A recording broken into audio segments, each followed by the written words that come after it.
Kalena dhammat sawanang etammang kalamutamang.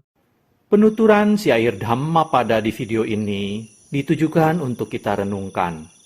Penuturan bahasa Palinya bukan sebagai sarana pembelajaran pengucapan bahasa Pali yang benar. Meskipun demikian, penutur tetap berusaha sesuai kemampuannya untuk mengikuti aturan pengucapan menurut tata bahasa Pali. Namun dengan segala kerendahan hati, penutur memohon maaf atas kesalahan yang terjadi, baik dalam pengucapan maupun dalam pelantunan bahasa Pali dari bait-bait Dhammapada ini. Untuk syair Palinya, penutur memilih membacakan dari hard copy kitab Pustaka Dhammapada Pali Indonesia yang diterbitkan oleh Sangga Theravada Indonesia. Untuk terjemahan bahasa Indonesia dan kisah latar belakangnya, penutur memilih membacakannya dari sumber web samakkhipala.or.id di bagian Dhammapada. Semoga syair Pali Dhammapada beserta arti dan kisah latar belakangnya ini dapat kita renungkan sehingga membawa manfaat kebijaksanaan bagi kita semua. Semoga semua makhluk berbahagia. Sadhu. Sadhu, sadhu. Terima kasih.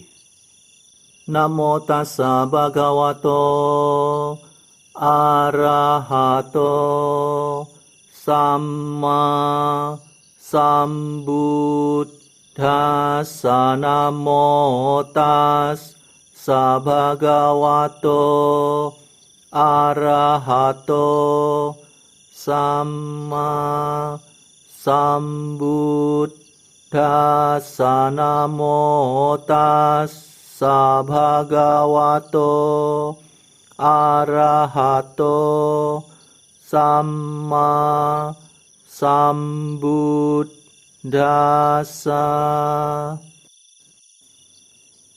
Pembacaan bait-bait Dhammapada beserta arti dan kisah latar belakang dibabarkannya bait tersebut oleh Buddha Gautama. Jarawagga, kelompok bait tentang usia tua. Bait 149. Yani apattani alabune wasarade kapotakani adhini tani diswanakarati. Bait 149 artinya, bagaikan labu yang dibuang pada musim rontok, demikian pula halnya dengan tulang-tulang yang memutih ini. Kesenangan apakah yang didapat dari memandangnya? Kisah latar belakang dibabarkannya bait 149 Jarawagga oleh Buddha Gautama. Kisah biku-biku Adimanika. Setelah 500 biku menerima objek meditasi yang diberikan Sang Buddha, mereka pergi ke hutan. Di sana mereka melatih meditasi dengan bersemangat dan rajin, sehingga mencapai penunggalan kesadaran atau jhana. Setelah mencapai jhana, mereka berpikir bahwa mereka telah bebas dari hawa nafsu. Oleh karena itu, mereka telah mencapai tingkat kesucian arahat. Padahal kenyataannya, mereka hanya menilai dirinya sendiri berlebihan. Mereka pergi menjumpai Sang Buddha dengan maksud untuk memberitahukan tentang pencapaian kearahatan mereka.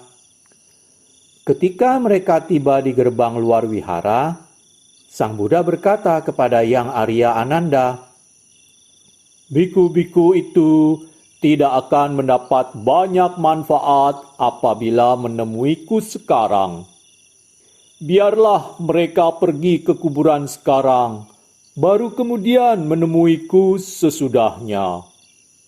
Kemudian Ananda memberitahukan pesan Sang Buddha kepada para biku, dan mereka merenung.